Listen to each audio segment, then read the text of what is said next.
pemirsa di rumah, senang sekali saya Anggita Rifa Mutia bisa kembali lagi menyapa pemirsa, tentunya di program Dialog Khusus. Dialog Khusus kali ini mengangkat tema yang cukup menarik, yaitu mengenai perjalanan program Puskesmas Terpadu dan Juara terkhusus di Kota Tasikmalaya. Dan tentunya pada program kali ini saya sudah ditemani dengan narasumber-narasumber yang luar biasa. Halo, bagaimana kabarnya, Dokter? Ibu. Alhamdulillah. Sehat ya. Alhamdulillah. Semoga pemirsa di rumah pun selalu dalam keadaan sehat meskipun keadaan pandemi sudah melandai, tapi tetap protokol kesehatan untuk terus dilaksanakan. Dan alhamdulillah kita juga sudah melaksanakan ya Pak ya, sesuai dengan prosedur. Baik. Oke, pemirsa di rumah, pada kesempatan kali ini kita akan berbincang-bincang, tentunya akan lebih hangat bila kita saling mengenal satu sama lain, dan juga pemirsa di rumah ingin disapa juga barangkali ya. Dari dokter dulu barangkali, Dok. Iya, terima kasih. Assalamualaikum warahmatullahi wabarakatuh. Saya Dr. Usa Pangat dari, kebetulan saya sebagai Kepala Dinas Kesehatan di Kota Tasikmalaya gitu, Bang. Selanjutnya, Ibu. Baik, selamat siang Mbak Anggita. Perkenalkan, saya Ajeng Tias Endarti. Saya sebagai Supervisor Provinsi untuk program Puskesmas Terpadu dan Juara 2022 ini. Masya Allah. Baik, selamat siang pemirsa semuanya. Perkenalkan, nama saya Denny Prayoga. Saya sebagai lead program untuk Puskesmas Terpadu dan Juara. Saya dari CISDI. Masya Allah, luar biasa ya. Tentunya perbincangan hangat akan kita laksanakan di sini ya, terkhusus membahas mengenai perjalanan program Puspa itu sendiri, terlebih dengan narasumber yang sangat luar biasa, langsung dari pakar-pakarnya. Ada Pak Hadis juga di sini. Terima kasih Bapak sudah berkenan hadir. Oke, pemirsa. Sebelum berbicara lebih jauh, kita juga tentunya ingin sedikit mengetahui bagaimana Puspa itu sendiri atau apa yang dimaksud dengan Puspa. Mengenai profil secara umum, boleh dijelaskan sama Bapak Denny ya? Oke, baik. Jadi ini program Puspa atau Puskesmas Terpadu dan Juara itu adalah sebuah program untuk penguatan layanan kesehatan primer di Puskesmas ya, tepatnya di 100 Puskesmas di Jawa Barat, 12 kabupaten kota. Awalnya kita fokusnya itu hanya pada penanganan COVID-19. Jadi kita udah 2 tahun, ini tahun kedua. Awalnya di tahun 2021. Mungkin kalau saya sedikit cerita flashback kenapa ada Puspa di Jawa Barat. Awalnya pada tahun 2020 ya, kami dari CISDI itu menginisiasi sebuah respon COVID yang memang secara tim-based penguatannya di Puskesmas. Ada namanya program pencerahan Nusantara COVID-19. Jadi dilakukan di 7 Puskesmas di Kota Bandung dan 1 Puskesmas di Jakarta Utara yang memang pada saat itu adalah sebagai epicentrum COVID-19. Nah, dari sana kami melakukan pendekatan dengan berbagai kepala daerah, dan Jawa Baratlah yang merespon untuk penguatan respon COVID itu di level puskesmas, sehingga disusunlah ya, dibuatlah sebuah program yang bernama Puskesmas Terpadu dan Juara atau Puspa. Di 2021 sendiri itu ada 12 kabupaten kota, kita fokus di Bandung Raya, Bodebek, kemudian satunya lagi itu ada tambahan di Kabupaten Tasikmalaya yang memang agak terpisah sendiri ya dari kawasan. Itu di tahun 2021. Kita sudah mengirimkan sebanyak 500 tenaga kesehatan 2021 itu. 200 adalah internal dari puskesmas itu sendiri. Kemudian 300 orang itu adalah secara eksternal. Jadi yang direkrut dari profesional kesehatan muda, dari bukan hanya orang Jawa Barat, tapi dari seluruh Indonesia ya. Banyak dari luar Jawa tuh yang tertarik untuk mengabdi di Jawa Barat ya. Masya Allah. Dari situ kita seleksi dapat 500 tenaga kesehatan. Dan di 2021 memang banyak kita responnya di COVID-19 karena pada saat itu kita mengalami gelombang kedua varian Delta ya. Tasikmalaya juga kan itu termasuk yang memang dalam kewaspadaannya sangat luar biasa. Dari situ ya, karena kita melihat evaluasi juga memang sangat dibutuhkan penguatan puskesmas ini, sehingga kita dilakukan kembali di tahun 2022 ya untuk program Puspa. Nah, cuma berbeda nih kalau 2022.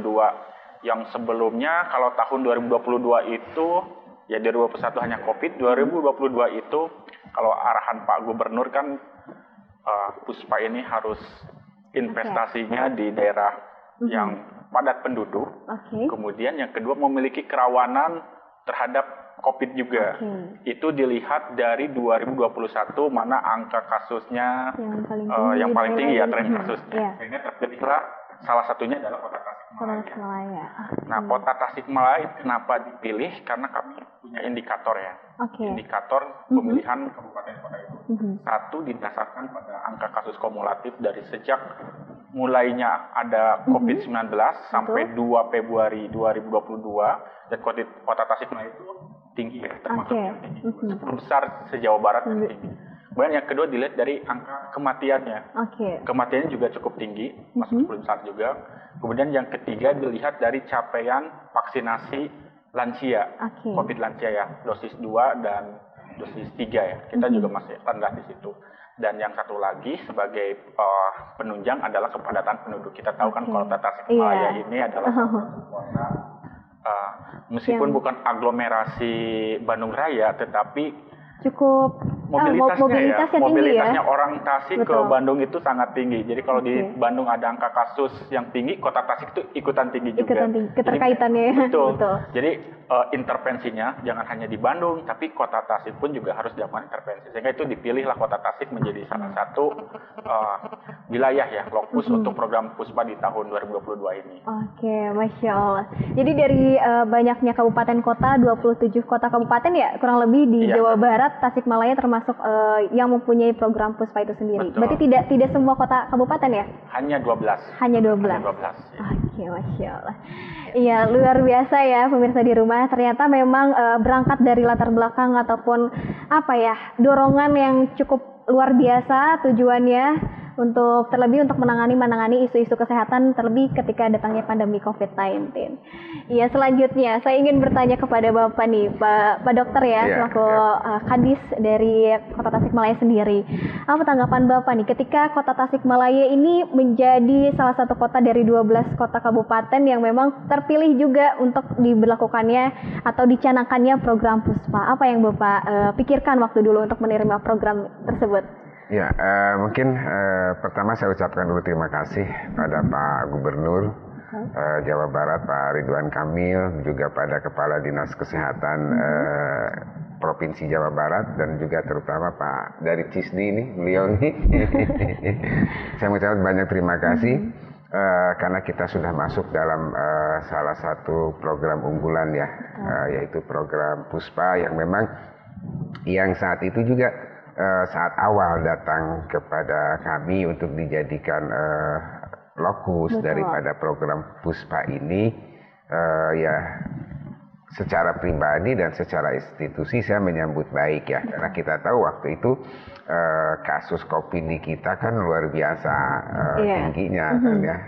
Juga kebetulan Kota Tasik juga dalam kasus COVID, baik itu penanganan isolasi tersentralistik, penanganan pasien yang memang butuh rujukan, dan juga termasuk penanganan vaksin, itu kan tidak hanya berpikir kita itu untuk Kota Tasik, tapi ada beberapa daerah penyangga, yaitu kita juga masih harus melayani beberapa kabupaten kota di seputar Kota Tasik. Memang betul Kota Tasikmalaya itu lonjakannya cukup tinggi, dan ketika di Bandung naik kita ikut naik gitu kan. Nah, terlebih lagi pada hari ini ternyata setelah dapat penjelasan dari provinsi dan dari CISDI, ternyata Puspa hari ini tidak hanya COVID ya, berkenaan dengan tracking tracing, tidak hanya dengan pendidikan kepada masyarakat terkait prokes gitu kan, dan lain sebagainya. Ternyata juga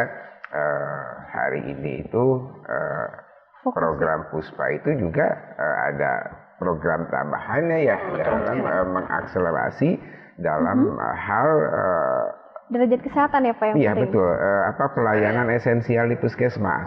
Nah ini yang harus diakselerasi. Nah ketika Puspa datang ke kita, ya tentu dong kita sangat welcome gitu. Kebetulan nih kata saya nih. Nah karena gimana pun juga ketika ada support dari provinsi atau apalagi sekarang ada dari lembaga lain ya yang notabene lembaga yang memang sudah kompeten dalam hal penanganan masalah kesehatan.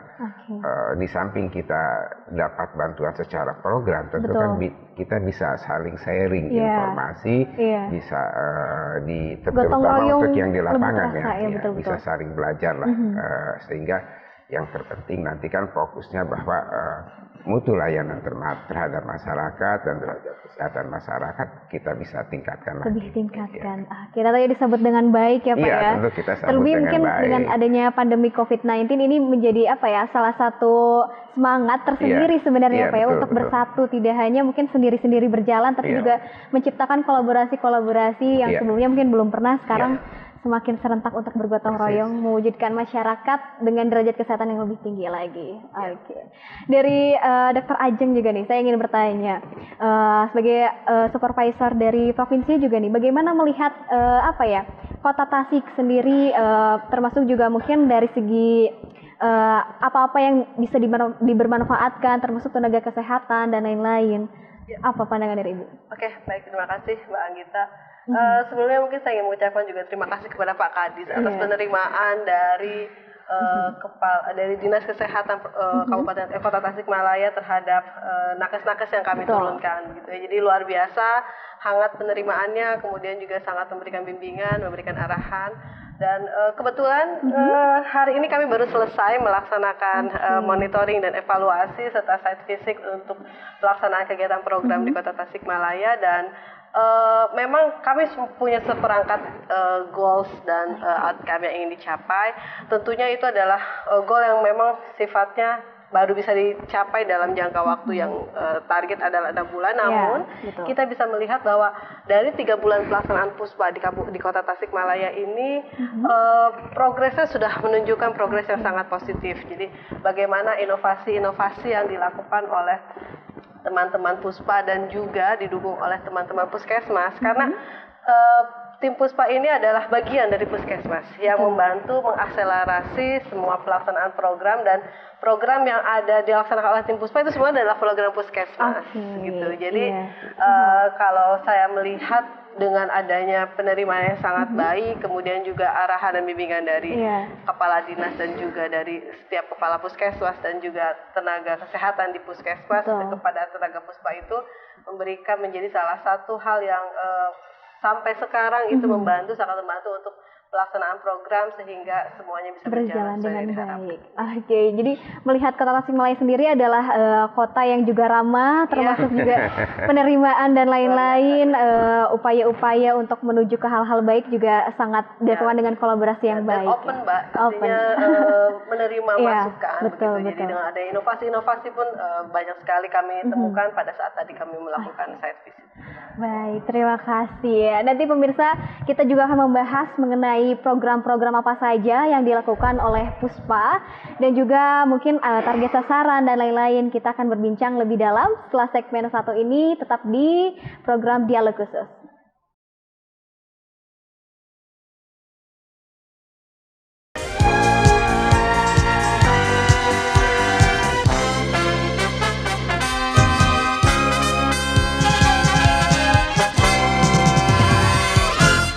Baik, terima kasih pemirsa, masih bersama kami tentunya di program Dialog Khusus.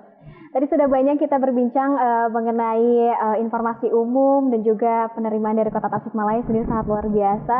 Selanjutnya membahas mengenai apa saja program yang biasanya dicanangkan terlebih untuk program Puspa ini sendiri, dan goals apa aja sih. Biasanya kan niat-niat baik selalu mempunyai goals yang sangat luar biasa juga.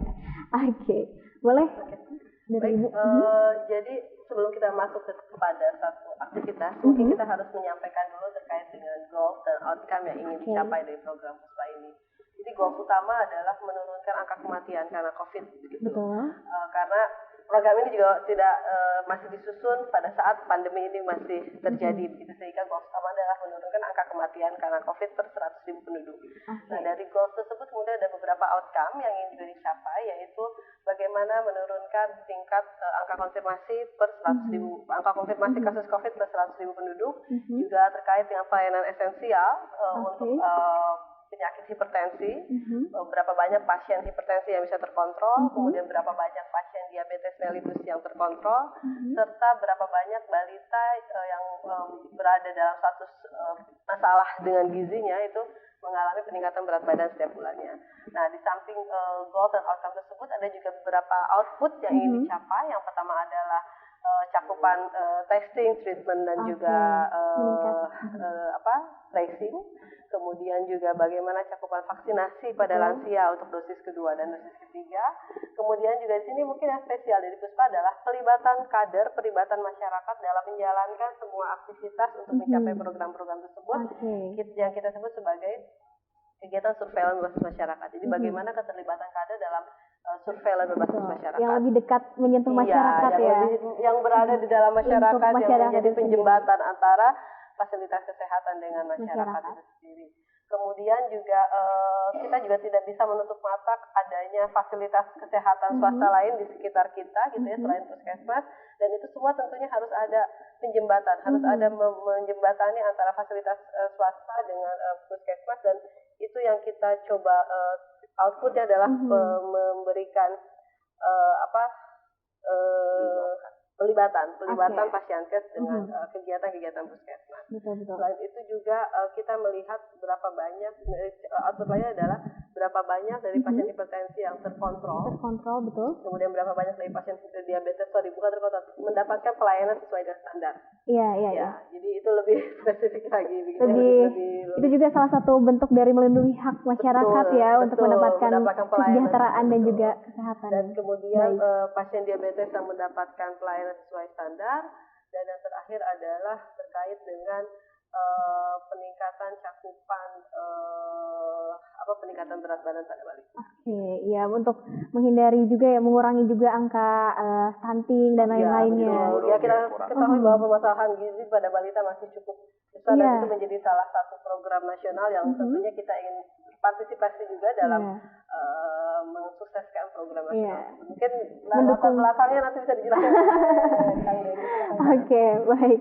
Silakan. Betul ya.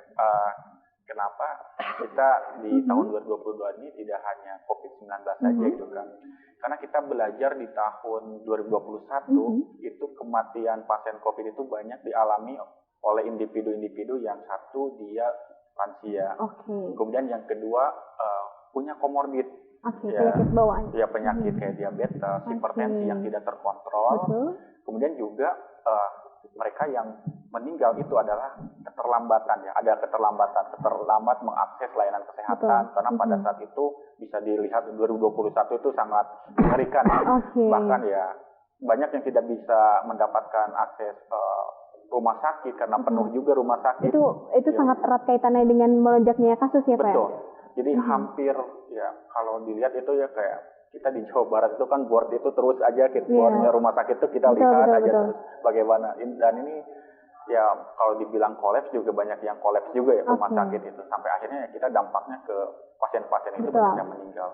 Dari situ kita belajar bahwa di tahun 2022 ini ya punya goals yang memang goalsnya kita ingin menekan ya, mencegah kematian, menurunkan angka kematian pasien COVID di komunitas. Ya tentu untuk itu harus ada intervensi COVID-nya seperti tadi yang sudah dijelaskan Bu Ajeng.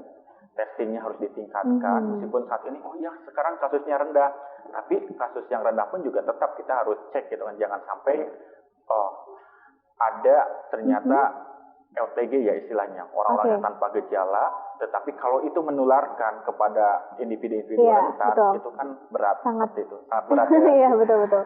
Nah, selain itu juga vaksinasinya kita dorong. Nah, ini vaksinasinya kita dorong itu vaksinasi apa? Vaksinasi kepada lansia. Meskipun ya kemana-mana, tapi tetap harus mendapatkan perlindungan. Iya, betul. Meskipun diam di rumah, tapi ada cucunya, anaknya yang mobilitas, tapi pulang ke rumah itu juga bisa menjadi sumber penularan ya. Betul. Sama kita pun harus menyasar kepada tadi penyakit tidak menular. Kalau hipertensi dan diabetes itu bisa kita kendalikan, ya minimal pasien-pasien yang sudah ada itu bisa terkontrol ya. Gula darahnya tidak menjadi parah, terlalu parah ya. Tensi darahnya itu akan cenderung lebih baik gitu kan, lebih terkelola dengan baik. Nah, yang jadi PR itu kan sekarang banyak karena kemarin sudah COVID, jadi banyak temuan-temuan baru gitu kan. Pada saat vaksinasi kita screening PTM, wah, ternyata kok masih muda. Oh ya? Iya, hipertensi masih muda, udah gula darahnya udah sangat tinggi gitu kan. Jadi wah ini sangat menakutkan juga kalau dibiarkan. Saya kita melakukan intervensi ke arah sana. Lalu kenapa nih yang Mbak Dita kita juga melakukan intervensi? Di saat pandemi COVID itu kan ada pembatasan ya, pembatasan kayak kegiatan posyandu dan sebagainya. Yang kita khawatirkan adalah apa? Melahirkan ya, menambah beban-beban baru seperti gigi buruk, di kemudian kurang, hari ya Pak? Betul, stunting-stunting yang baru. Ya, ini pasca COVID ini layanan kesehatan esensial itu kan lumpuh ya. Kita pulihkan kembali, kita jangkau lagi masyarakat. Yang tadinya nggak ada kegiatan pasien kita dorong. Kalau memang belum bisa settle ya gitu, ya udah kita dari door to door. Nah, di Puspa ini sebenarnya di aktivitas-aktivitas kita mendorong inovasi-inovasi di level aktivitas di lapangan di puskesmas. Mungkin nanti dari tim pusat bisa banyak cerita ya. Betul. Inovasinya. Menyentuh hilir juga ya Pak ya, karena program sebagus apapun di pemerintahan, kalau misalkan di segi hilirnya sendiri tidak adanya gotong royong untuk mencapai ke sana, bagaimana gitu ya. Iya, luar biasa. Nih, berangkat dari Bapak sebagai kepala dinas, melihat dulu mungkin sebelum adanya program Puspa dengan sekarang sudah adanya program Puspa berjalan beberapa bulan ya, beberapa bulan. Apa yang dampak seperti apa yang sudah Bapak lihat gitu Pak, perbedaannya? Iya kan, Puspa ini satu program yang cukup bagus lah ya, cukup luar biasa gitu. Ada beberapa akselerasi yang saya lihat, terutama dari laporan. Kebetulan ini kan juga tim ini dari provinsi sama dari Sisti dengan kita baru selesai Monet nih. Sehingga gambaran konkretnya saya baru bisa terima juga gitu kan kemarin saat ada hasil Monet itu. Memang luar biasa, ada beberapa akselerasi ya yang bisa kita lihat. Sebetulnya kan program Puspa itu, Puspa ini kan tidak membawa program-program baru. Jadi mereka hadir adalah untuk mengintervensi dan mengakselerasi program yang sudah ada. Baik itu terkait dengan COVID maupun terkait dengan program esensial. Nah, alhamdulillah di lapangan termasuk buat vaksin juga, dengan edukasi yang bagus mereka turun ke lapangan semua sehingga capaian vaksin juga kita alhamdulillah. Untuk yang booster aja dulu kan kita beberapa bulan ini naiknya susah ya untuk booster untuk kenaikan ini. Pencapaian ya? Pencapaian. Sekarang alhamdulillah sudah ada di angka 45% lebih. Mendekati, gitu kan. Kalau mendekati kemarin target. Aja gitu kan di 20%. Alhamdulillah. Mungkin itu dampak juga, bisa jadi itu dampak dari Puspa setelah banyak turun ke lapangan. Dan kemudian juga terkait dengan tampilan data ya. Tampilan data ini yang paling bermakna, ini bisa terakselerasi dengan adanya Puspa itu. Pencatatan dan pelaporan ya Pak ya, itu juga sangat penting. Karena data ini kan sangat penting. Data ini sangat penting kalau datanya memang real time bisa ditampilkan, kemudian memang data itu valid dan terverifikasi, kan bisa melahirkan kebijakan-kebijakan yang baik dan benar juga. Gitu kan. Kalau datanya nggak bagus ya kita kebijakannya nanti kemana-mana. Tidak sesuai dengan sasaran atau masalah yang ada ya Pak ya. Termasuk dalam tracking, tracing juga. Nah ini kan sangat penting, walaupun sudah landai, tapi kan dengan pemeriksaan yang ada hari ini, kita dengan hasil yang ada, walaupun COVID sudah landai, tapi kan paling tidak kita bisa memastikan bahwa wilayah kami, di wilayah kerja Puskesmas, wilayah kerja bidang kesehatan di Kota Tasikmalaya sudah bisa kita yakinkan, oh ini benar sudah aman, kan hasilnya misalkan pada negatif kan seperti itu. Jadi kita betul-betul confident ketika menyampaikan bahwa ini kita udah transisi nih, transisi dari pandemi ke endemi gitu, lebih baik ya Pak ya, ke arah yang lebih baik. Selama transisi pandemi ke endemi ini, kalau memang datanya konkret yang memang juga disupport oleh teman-teman Puspa terkait dengan tracking dan tesnya ini, nah ini kan kalau ada datanya memang betul terkonfirmasi, tervalidasi dengan baik, kan kita confident. Ketika membuat kebijakan itu, dan itu terlihatlah hari ini. Sangat jelas ya Pak ya. Dan juga yang paling penting itu kan pembelajaran, Mbak. Ada pembelajaran oleh-oleh yang dibawa dari provinsi maupun dari TISNI gitu kan. Bisa diadopsi apa ya? Diadopsi untuk di kita diberlakukan gitu di kita. kan. Dari hasil dari teman-teman kepala puskesmas, ketika saya ngobrol dengan mereka pun banyak hal baru lah yang mereka bisa terima. Karena kan didampingi tidak hanya dari, karena kalau nggak salah ada dari akademiknya juga kan. Tim dari khusus ada ya, akademisinya juga. Jadi kan jelas lah tinjauan akademisnya seperti apa, kemudian kebijakannya dari provinsi seperti apa. Di kami di tingkat kota kondisi existingnya seperti apa. Nah kalau berjalan bersama-sama, ada dari sektor swasta juga kan selaku fundernya gitu kan di sana. Nah itu kan satu kolaborasi yang bagus sehingga ya hasilnya mulai ada kelihatan. Mudah-mudahan hasilnya ini permanen gitu. Iya betul. Karena tadi hal-hal baik bisa ditiru dan juga disebarluaskan ya Pak ya. Mudah-mudahan perubahan, inovasi yang muncul juga bisa menjadi trigger buat puskesmas yang lain lah. Ini bisa menjadi contoh bahwa ternyata kita bisa gitu kan, bisa berbuat lebih baik lagi untuk kita tingkatkan terus. Dan banyak hal lah perubahan-perubahan yang kita rasakan jelas. Ya mudah-mudahan nanti sampai bulan Desember ya Dok ya. Desember nanti kerjasama kita programnya itu. Ya mudah-mudahan aja sampai Desember itu bisa lebih baik lagi lah. Luar biasa ya. Jadi betul sekali pemirsa terkait adanya gotong royong. Terlebih mungkin yang menjadi fokus tidak hanya isu kesehatan dari pandemi COVID-19, namun juga dengan menyentuh juga dengan isu-isu lain seperti stunting, penyakit-penyakit komorbid. Tentunya itu menjadi satu kesatuan yang mungkin seharusnya tidak dapat dipisahkan ya. Dan tadi seperti yang dokter sampaikan bahwa sumber data yang jelas itu juga bisa menentukan kebijakan-kebijakan yang diambil. Salah satunya mungkin juga jelas disebutkan di PMK nomor 11 tahun 2020 bahwa adanya pandemi COVID-19 ini adalah keadaan luar biasa yang dibuktikan dengan peningkatannya angka kesakitan, angka kematian yang tersebar tidak hanya di wilayah namun juga antar negara, berdampak kepada sosial ekonomi. Kebijakan-kebijakan itu apalagi dengan peningkatan ekonomi pendapatan masyarakat pun sangat berdampak sekali dan itu jelas dirasakan tidak hanya dari sektor kesehatan namun juga semuanya.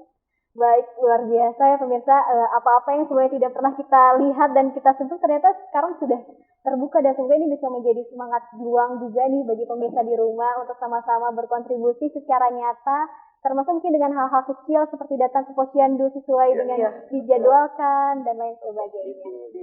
Baik, setelah yang satu ini kita akan membahas juga mengenai apa-apa saja yang sudah dilakukan di Tasikmalaya sendiri dan program-program apa yang dicanangkan di Kota Tasikmalaya sendiri. Dan jangan sampai pemirsa di rumah, apalagi untuk masyarakat Kota Tasikmalaya melewatkan gitu ya program-program yang sangat luar biasa. Baik, informasi selengkapnya akan kita bahas setelah yang satu ini, tetap di Dialog Khusus.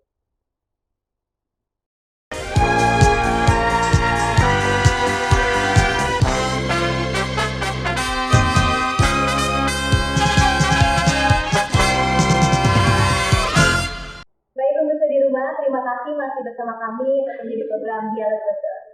Oke, kali ini di segmen selanjutnya berbeda ya. Tadi ngobrol-ngobrol sama ada dari Kepala Dinas Kesehatan dan sekarang ada narasumber juga yang berbeda dan tentunya cukup luar biasa juga karena adalah orang-orang yang memang langsung terjun ya Pak ya, khususnya di wilayah Kota Tasikmalaya sendiri. Untuk lebih hangatnya mungkin boleh perkenalan dulu Dokter sama Bapak ya. Saya Dia dari saya menjadi supervisor program puspa di Kota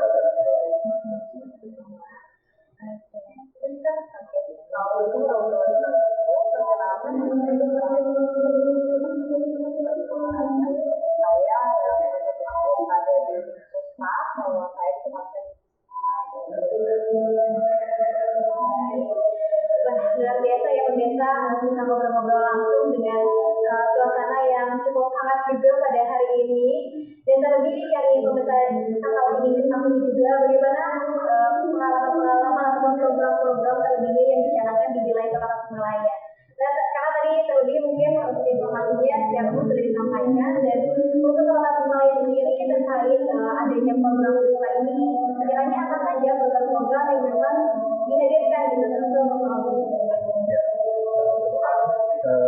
program Puspa ini sebetulnya adalah baru untuk di kota Tasikmalaya. Sebelumnya saya ditempatkan di kota Tasikmalaya. Tahun ini awalnya ditempatkan di kota Tasikmalaya ya notabene tempat saya tinggal juga di sini, sehingga cukup mudah untuk di rumah ya Pak ya. Di rumah sendiri gitu. Nah, kota Tasikmalaya ini sebetulnya program tidak jauh berbeda dengan yang lain.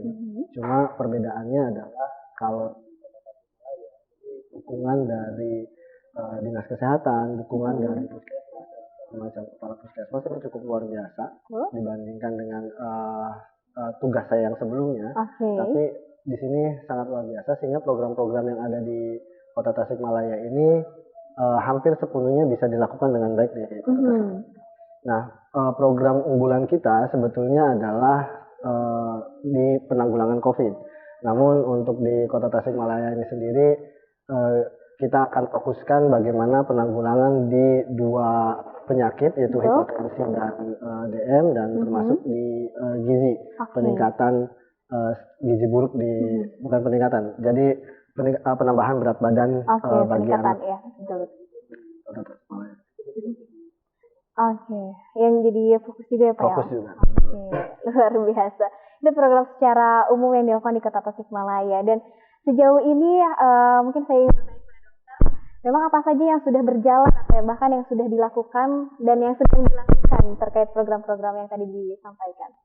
Oke, baik. Saya mewakili dari tim Puspa ya, program yang sudah kami jalankan. Jadi kami mulai bekerja itu dari mulai akhir bulan Juni, dari mulai Juli itu kami pertama pastinya melakukan analisis terlebih dahulu ya, untuk kondisi tiap puskesmas kan berbeda dengan permasalahannya masing-masing. Dimana kami melakukan analisis terlebih dahulu, kemudian dari situ kami menemukan beberapa permasalahan yang ada di puskesmas. Kemudian kami melakukan plan of action, apa yang akan kami lakukan 6 bulan ke depan. Sebenarnya inovasi bisa saja dari yang sudah pernah ada, program-program puskesmas yang sudah pernah ada, ataupun bisa melakukan inovasi-inovasi baru.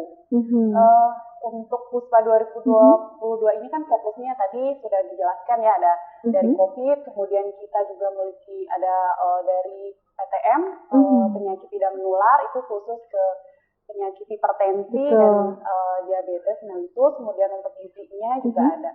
Untuk COVID, jadi mereka tuh ada sih beberapa inovasi baru, ada yang namanya Ayo Kesaji. Jadi ada salah satu tim Puspa itu membuat inovasi di mana ayo kita melakukan periksa sambil mengaji. Jadi ada suatu pengajian gitu, di situ bisa melakukan 4 pemeriksaan sekaligus, di mana melakukan pemeriksaan COVID, bisa melakukan setelah screening dulu ya, dilakukan screening untuk pasien-pasien yang memiliki keluhan, yang keluhan COVID ya, seperti batuk, pilek, demam, yang terasa dan terlihat ya. Kemudian dilakukan swab. Setelah itu ada vaksinasi untuk lansia, terus ada pengecekan juga untuk tekanan darah dan pemeriksaan gula di situ. Ya, untuk khususnya COVID ya, kan saat ini COVID tuh untuk di masyarakat luas tuh sudah kayak familiar ya. Ada ya, sudah mereka sudah menganggap COVID itu sudah ada. Jadi dengan adanya Puspa itu kami menghidupkan kembali program-program yang sebelumnya mungkin sudah mulai hilang gitu.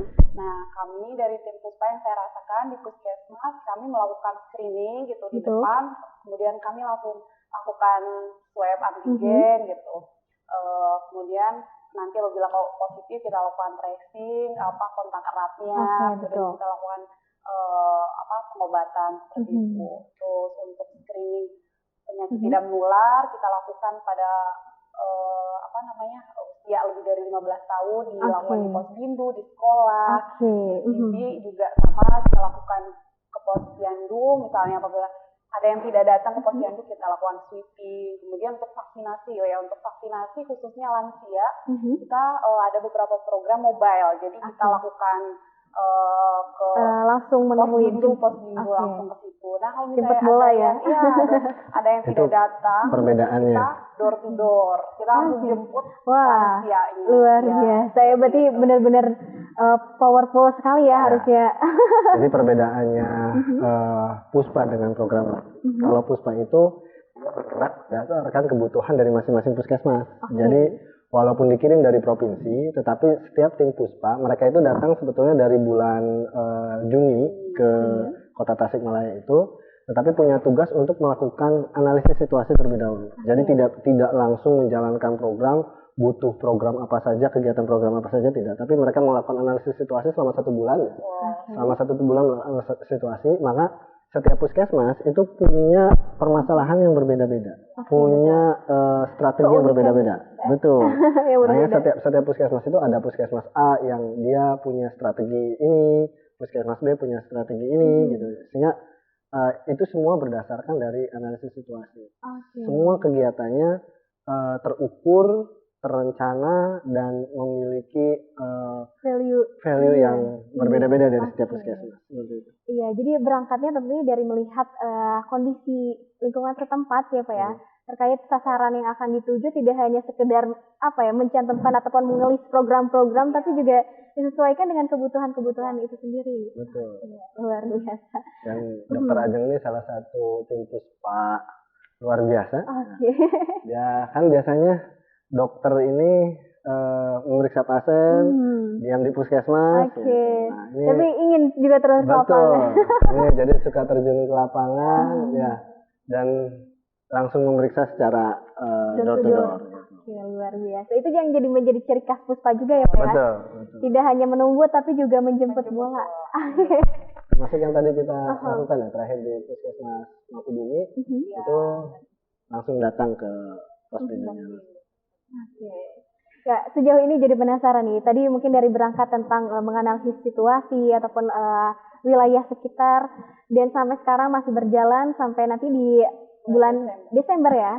Apa sih sejauh ini yang dirasakan gitu? Apakah ada kejadian unik atau mungkin ada kendala yang cukup apa dengan kondisi Kota Tasikmalaya sendiri? Oke, kalau sejauh ini kita sudah berjalan hampir 3 bulan ya.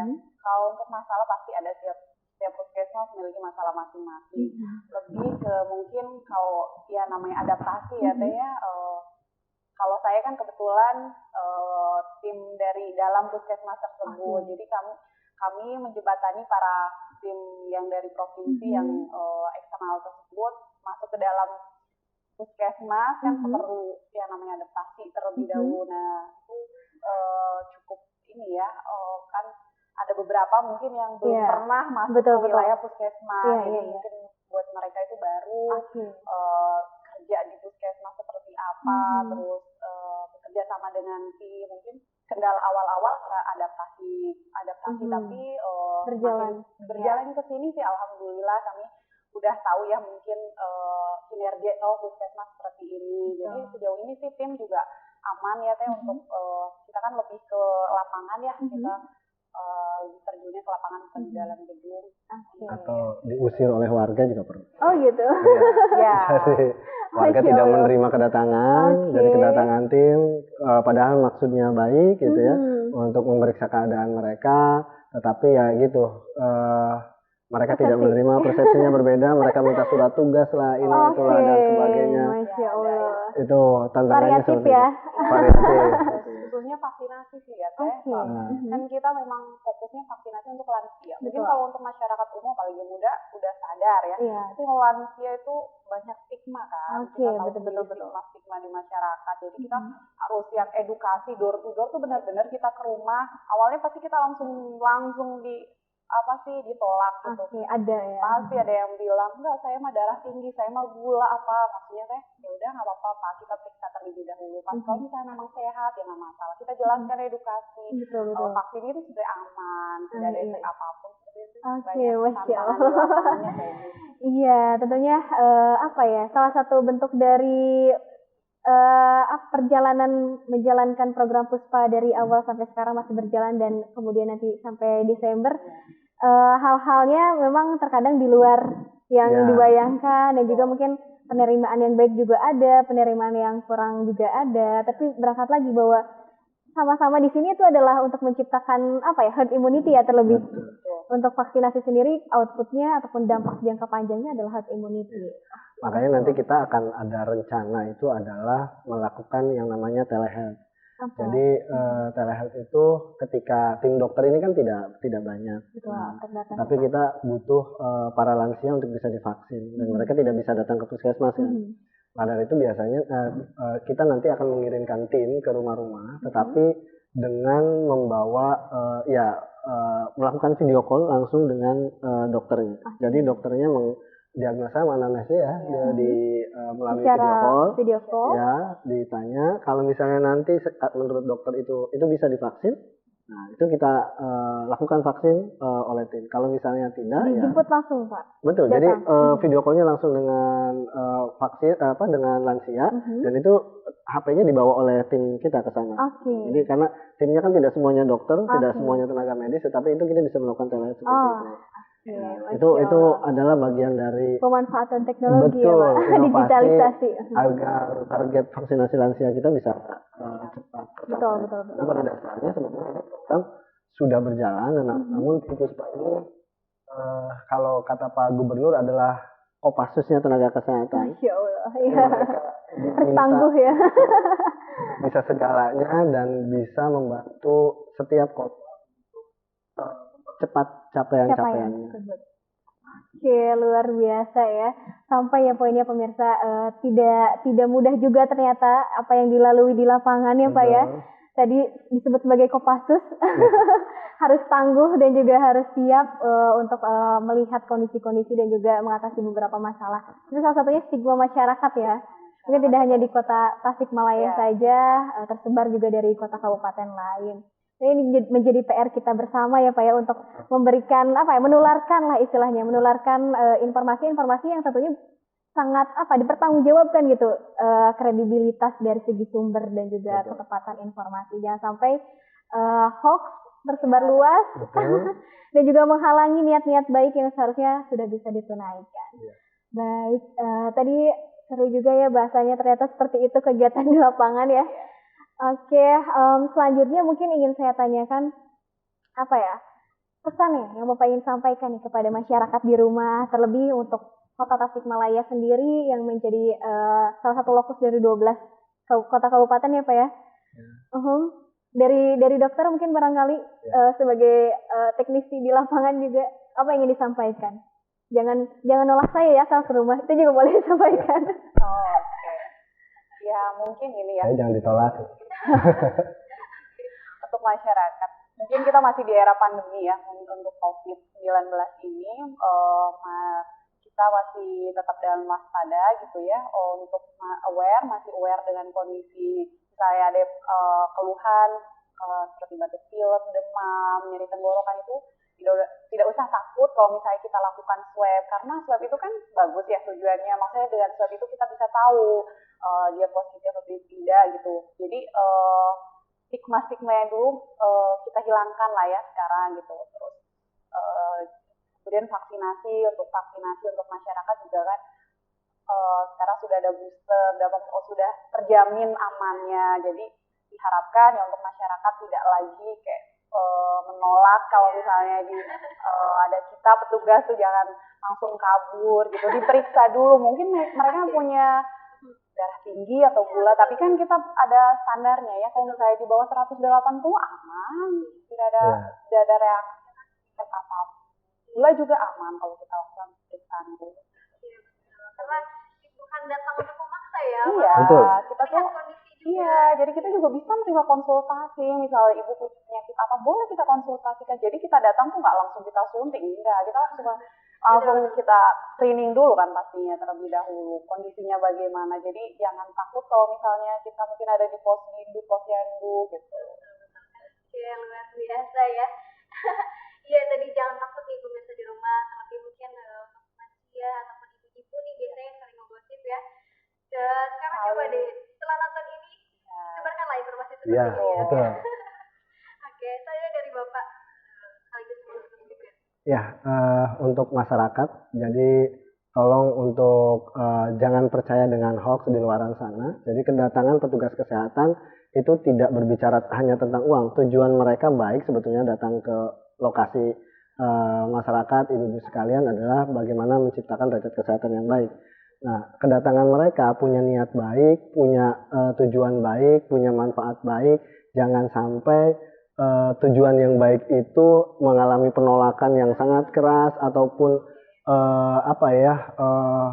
stigma negatif ataupun pikiran-pikiran bahwa mereka datang itu untuk melukai mereka ataupun ingin nyari memanfaatkan hanya ini itu dan sebagainya. Tidak, mereka semua punya niat baik. Dan terlebih tidak ada isu politik yang Nah, betul.